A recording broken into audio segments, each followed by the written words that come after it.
सबसे पहले तो मैं आपसे यही समझना चाहती हूँ सर कि हमने जब से तेजस क्रैश होते हुए देखा, वो समय है और आज का समय है, लगातार एक फ़ॉल्स नैरेटिव क्रिएट किए जाने की कोशिश की जा रही है कि ये तेजस की ही कमी थी।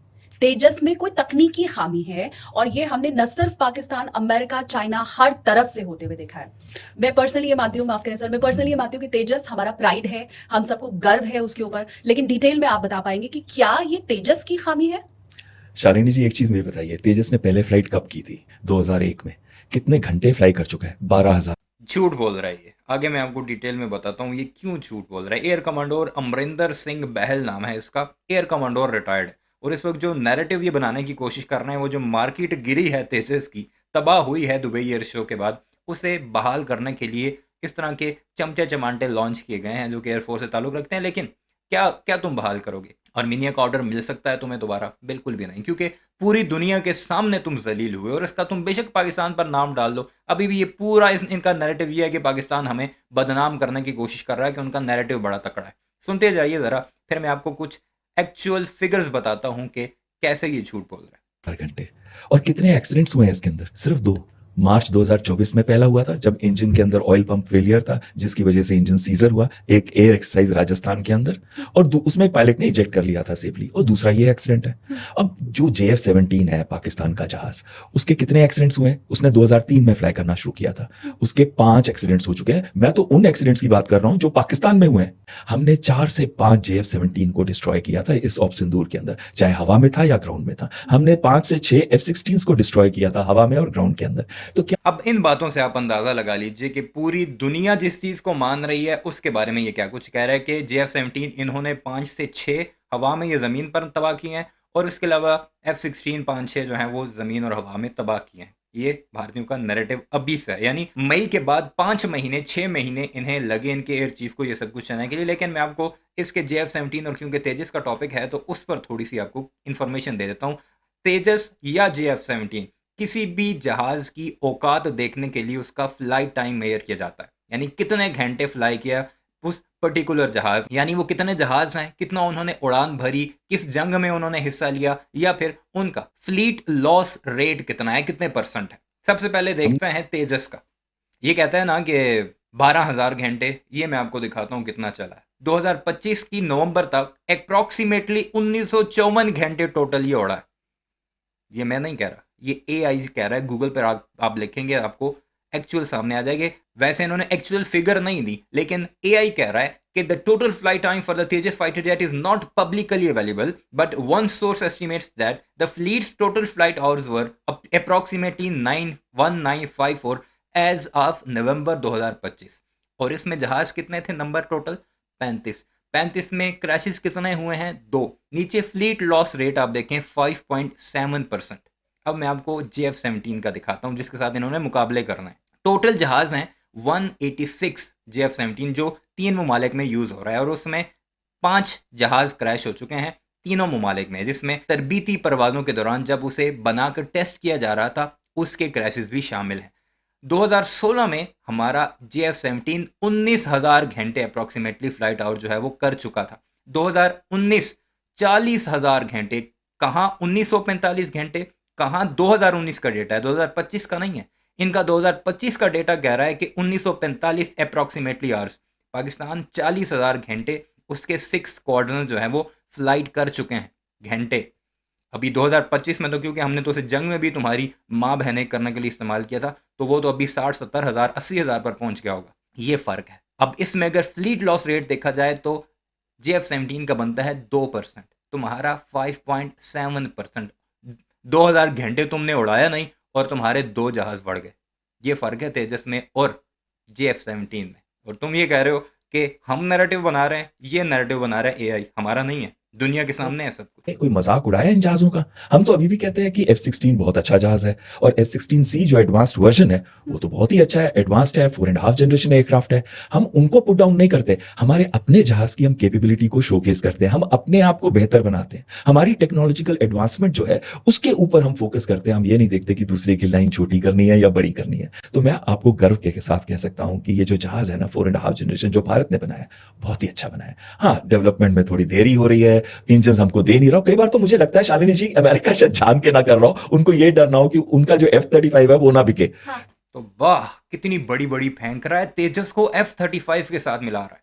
5th जनरेशन का F-35 जो कि दुनिया का टॉप का जहाज है, जिसे अब रशिया खरीद रहा है, बिलियन ऑफ डॉलर्स की डील हो रही है, उसके साथ तेजस को मिला रहा है। अब यहां से आप समझ लीजिए कि कितने बड़े फेंकू हैं ये, चाहे इनका मीडिया हो, इनकी सरकार हो, मोदी हो, या फिर ये जो एयर कमोडोर से रिटायर हुआ। क्योंकि हर देश चाहता है कि वो अपने जहाज को बेचे। चीन चाहता है उसका J-35 को बेचे, पाकिस्तान चाहता है उसके JF-17 को बेचे, जैसे भी जहाज है, पर बेचना तो चाहते हैं। अभी उन्होंने अजरबैजान के साथ 40 जहाज की डील भी की है, JF-17 की। तो अजरबैजान के पास चॉइस नहीं, ये बड़ा सस्ता सा जहाज है, $25 मिलियन के अंदर आप एक JF-17 ब्लॉक 3 को खरीद सकते हैं। तो लोग ये देखते हैं कॉस्ट फैक्टर, वो ये नहीं देखते कि कितनी मेंटेनेंस प्रॉब्लम होगी, इसको मैं मेंटेन करूंगा तो कैसे करूंगा, इसमें क्रैश होंगे। और उनका ना शालिनी जी एक नैरेटिव का जो बड़ा अच्छा है वो भारत से बेटर है। मैं एक चीज पाकिस्तान को कहूंगा कि नैरेटिव बनाने में वो भारत से बेटर है। उनका ना एक एजेंसी है, director general ISPR, inter services public relations, जो कि पूरी इंफॉर्मेशन वॉरफेयर की स्ट्रैटेजी बनाते हैं। इसके जनरल पता है कौन है? लेफ्टिनेंट जनरल शरीफ चौधरी। तो ये शरीफ, नाम शरीफ है, काम सारे आतंकियों वाले हैं। लड़ाई तो भारत से जीत नहीं सकते ये, तो क्या करेंगे? नैरेटिव बिल्डिंग में एक्सपर्ट है। तो ये लोग फॉलो करते हैं प्रिंसिपल्स। दुनिया इतनी अंधी है, दुनिया की आंखों पर पट्टी बंधी हुई है कि हमने अपने नैरेटिव में ट्रम्प को ले आए, CIA को ले आए, फ्रेंच कंपनीज को ले आए जो राफेल बनाती हैं, उनके आर्मी चीफ के बयान है, इवन के हमारा नैरेटिव इतना तकड़ा है कि तुम्हारे CDS को भी हमने कैप्चर कर लिया है, तुम्हारे डिप्टी आर्मी चीफ को भी हमने कैप्चर कर लिया है। तो सीखो ना हमसे नैरेटिव बिल्ड करना, क्यों नहीं सीखते? इंफॉर्मेशन वॉरफेयर की वो क्या प्रिंसिपल्स हैं? उसमें सबसे पहला प्रिंसिपल आता है साइकोलॉजिकल ऑपरेशंस का, यानी कि दूसरे को डिमोरलाइज कर दो बिना लड़े हुए।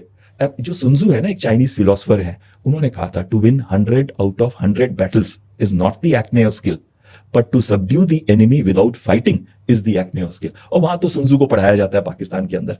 तो वो क्या कोशिश कर रहे हैं ये दिखाने की कि भारत का जो तेजस जहाज है, LCA है, वो खराब है, उसके इन्होंने मेमेज बनाए, मजाक उड़ाया। यहां तक कहा इनके जर्नलिस्ट ने क्या बोला था कि हम शहीद होने से बच गए।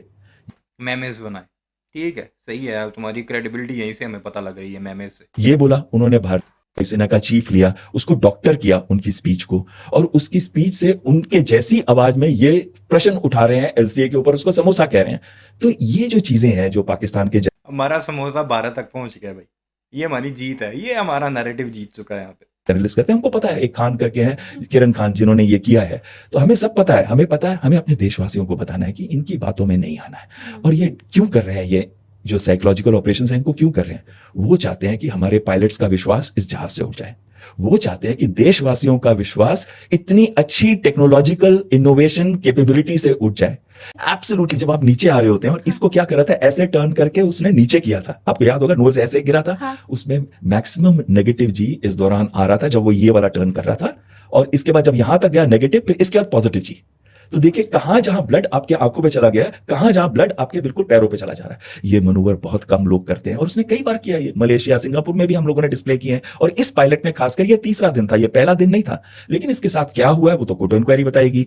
किस वजह से क्रैश हुआ है, चाहे वो इंजन का प्रॉब्लम था या वो पायलट का स्पेशल डिसोरिएंटेशन था, वो तो कोर्ट इंक्वायरी बताएगी। लेकिन सबसे डिफिकल्ट मनूवर है, इसीलिए ना पाकिस्तान के अंदर भी जो उनके प्रोफेशनल पायलट हैं, उनको पसंद नहीं आया ये जो मेमेज बने और जिस तरीके से मजाक उड़ाया गया। लेकिन दूसरा होता है डिसइंफॉर्मेशन कैंपेन, उसमें भी ये माहिर है। ISPR वाले मदद किसकी लेते हैं? चीन की लेते हैं, टर्की की। आप बता रहे थे ना, इनके जो हैंडल्स होते हैं ये ना केवल पाकिस्तान के अंदर हैं, इनके हैंडल्स चीन में भी हैं, टर्की के अंदर भी हैं। और बड़ी व्यापक स्केल पे इन्होंने कोशिश की थी ये बताने की कि हमारे LCA का ऑयल लीक चल रहा था, आपको याद होगा? हाँ बिल्कुल, वो विजुअल भी इनफैक्ट सामने आए हैं और यही बताने की कोशिश की जा रही है कि ये ऑयल लीक है।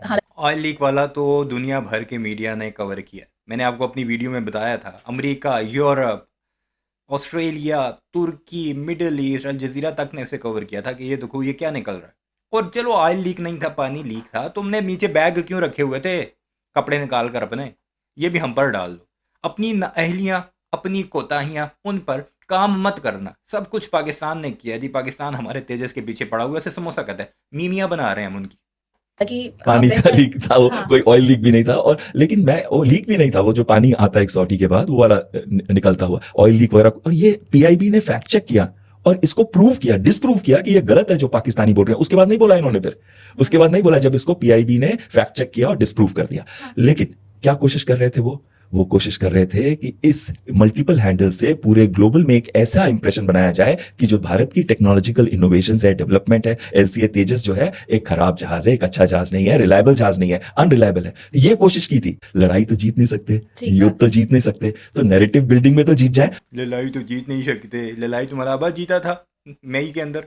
पूरी दुनिया कह रही है कि पाकिस्तान जीते। अभी जो यूएस पैनल रिपोर्ट आई है वो हमने बनाई है, वो तो उनकी सरकार बनाती है, उनकी एजेंसियां मिलकर बनाती हैं। यूएस कांग्रेस जिसमें दोनों पार्टियां होती हैं, रिपब्लिकन भी होते हैं, डेमोक्रेट्स भी होते हैं, उन वो मिलकर बनाते हैं। उन्होंने पाकिस्तान का एक क्लियर एज दिखाया है उस जंग में, और तुम कह रहे हो जंग तो जीत नहीं सकते। और ये तीसरा रीजन, क्या एक क्रैश ये डिटरमिन करेगा कि जो हमने टेक्नोलॉजिकल कैपेबिलिटी आज हमारे देश ने अचीव की है, एचएएल ने की है, हमारी रिसर्च ऑर्गेनाइजेशंस ने की है, आडा ने की है, एरोनॉटिकल डेवलपमेंट एजेंसी जो है जो इसके प्रोजेक्ट के डिजाइन के पीछे है, उन्होंने की है, क्या एक क्रैश से वो सारी की सारी मिट्टी हो जाएगी? एक क्रैश से वो सारी की सारी मिट्टी चलो नहीं होती। तुम सिर्फ इस बात का जवाब दे दो कि 40 साल में तुम सिर्फ 38 जहाज बना सकते हो, जिनमें 2 निकाल दें 36 हो गए। कहाँ गई वो टेक्नोलॉजी, इतने बड़े बड़े दावे थे। तुम्हारा एयर चीफ रो रहा है आकर। HAL जो हिंदुस्तान एरोनॉटिक लिमिटेड है, उसके ऊपर सवाल तुम्हारे एयर चीफ ने शुरू किया है। वीडियो तक उसकी आई है जिसमें वाज़े तौर पर कह रहा है कि मुझे कहा गया था कि फरवरी के महीने में आप आएंगे तो आपको 100 जहाज मिलेंगे। ये तो वही पुराने जहाज खड़े कर दिए मेरे सामने उन्होंने, जो कि पहले ही थे। ये हम नहीं कर रहे, ये तुम्हारी अपनी कोताहियां हैं। अपनी कमियों को जब तक नहीं मानोगे तो ऐसे ही जलील होते रहोगे, कभी दुबई एयर शो में तो कभी कहाँ। फांसी नहीं है, हाँ। कुछ भी हुआ हो। मैं ये कह रहा हूं कि इतने सारे क्रैश वर्ल्ड में हुए हैं, दुनिया में हुए हैं, भारत में अगर सिर्फ 2 क्रैश हुए हैं 12,000 घंटे के अंदर, हम बहुत सेफ है, ये एक बहुत सेफ जहाज है। और मैं आपको लिख के देने को तैयार हूं कि ये बैकबोन बनेगा इंडियन एयरफोर्स का, जैसे कि मिग 21 बना था। क्या ये बात जरूर है। होगा। मिग 21 के साथ भी तुमने यही कहा था कि फिर उसे फ्लाइंग कॉफिन करार दिया गया था। इसके साथ भी तुम यही शुरू हो चुके हो। तुम्हारे पायलट्स की कैपेबिलिटीज पर सवाल है, तुम्हारे तेजस जहाज के ऊपर सवाल है, तुम्हारी फोर्सेस पर सवाल है। 2 दिन तुम मई के अंदर अपने जहाज ग्राउंड किए बैठे रहे, उड़ाया तक नहीं। क्यों नहीं उड़ाया? इतने तुम तगड़े थे तो इस तेजस को भेजते ना JF-17 के मुकाबले में। अगर ये इतना बैकबोन बनना था तो वहीं पर टेस्ट होता है ना। अब ये एयर शोज में जाकर पिंडी बॉयज की तरह इस तरह करने से, पिंडी बॉयज हमारे इससे अच्छा मोटरसाइकिल को उल्टा करके सर नीचे रगड़ कर चला सकते हैं। ये हमारे यहाँ के नौजवानों की कैपेबिलिटीज हैं। और तुम्हारे पायलट्स का जो है वो खून जो है वो आंखों में आ गया था। और ये चीज होगा, हो सकता है समय लगे, 10 हाँ। साल लग जाए, लेकिन ये जरूर हो। अगर JF-17 इतना अच्छा जहाज है हम्म। कि वो बेच रहे हैं अपने मित्र देशों को, हाँ। तो चीन ने अपने एयरफोर्स में क्यों नहीं रखा JF-17 को? ठीक सर, बात है। आप जो भी बोले, लेकिन जब भी हम फ्लाइंग करते हैं रोड के अंदर, क्योंकि चीन को ज़रूरत ही नहीं थी। चीन के पास इससे एडवांस J-20, J-35 और अभी तो वो 6th जनरेशन पर काम कर रहा है। वो क्यों इस जनरेशन का रखेगा? हमारी ज़रूरत थी, क्योंकि हमें पता था कि हमारा दुश्मन जो है यानी तुम, JF-17 से ही जो है वो तुम्हारे निकल जाती है। तो हमें ना तो अभी ज़रूरत पड़ी है 5th जनरेशन पर जाने की। अगर ज़रूरत पड़ी तो हम J-35 का हमारा खाता क्लियर है। जैसे ही तुम 4.5 जनरेशन पर पहुंचोगे या 5th की तरफ जाने की कोशिश करोगे, हम वो जहाज़ ले आएंगे और फिर तुम्हें उससे नचाएंगे, J-35 से। अब कितने एक्सीडेंट्स होते हैं? वर्चुअली एवरी मिनट कोई ना कोई एक्सीडेंट भारत के अंदर हो रहा है, किसी न किसी जगह के अंदर एक्सीडेंट जो होते रहते हैं। कई बार ऐसा होता है कि सर्कमस्टांसेस ऐसे बन जाते हैं, क्योंकि इसमें वेदर भी बहुत बड़ा रोल प्ले करता है, इसमें जहाज में भी तकनीकी खराबी आ सकती है, इसमें पायलट भी मिस्टेक कर सकता है, और इसमें ये सारे सर्कमस्टांसेस जब मिल जाते हैं तो जहाज कितना भी अच्छा हो तो एक्सीडेंट हो सकता है। ये कहना कि LCA अच्छा जहाज नहीं है, इसका सेफ्टी रिकॉर्ड इस समय अगर आप मेरे से कहें, और मैं एक प्रोफेशनल पायलट रह चुका हूं, टॉप गन स्कूल का इंस्ट्रक्टर रहा हूं, तो थोड़ी तो वैल्यू होगी ना मैम इसमें। अरे बिल्कुल तो सर। मैं एक लाइन में ये कहूंगा कि तेजस का सेफ्टी रिकॉर्ड इस समय बेस्ट है, हाईली एजाइल है, हाईली मनूवरेबल है। ये वो मनूवर कर सकता है जो बहुत कम जहाज। मैंने आपके सामने वो रख दी जो जिसमें सेफ्टी रिकॉर्ड इसका सारा क्लियर हो गया था। उड़ा ही नहीं तो फिर गिरेगा कैसे? जब जब उड़ा तब तब गिरा। ये हालात हैं हमारे पड़ोसियों के। और अब वो जो सारा दुनिया में एक नैरेटिव बन चुका है तेजस के अगेंस्ट कि ये एक घटिया तरीन तैयारा है, इसने उड़ना नहीं गिरना है। फिर भारतीय कहते हैं हम तो लैंड ही ऐसे करते हैं। तो इस सारे मामले पर आपकी क्या राय है? कमेंट सेक्शन में ज़रूर बताइएगा कि इसके जितने भी बातें की हैं सारी की सारी झूठ निकली हैं, जिनके कुछ सबूत भी मैंने आपको दिखाए हैं, कुछ वर्बली बताया है। कमेंट सेक्शन में अपनी राय का इज़हार ज़रूर कीजिएगा। चैनल को सब्सक्राइब नहीं किया तो ऐसे वीडियोज़ के लिए उसे भी ज़रूर सब्सक्राइब कीजिएगा।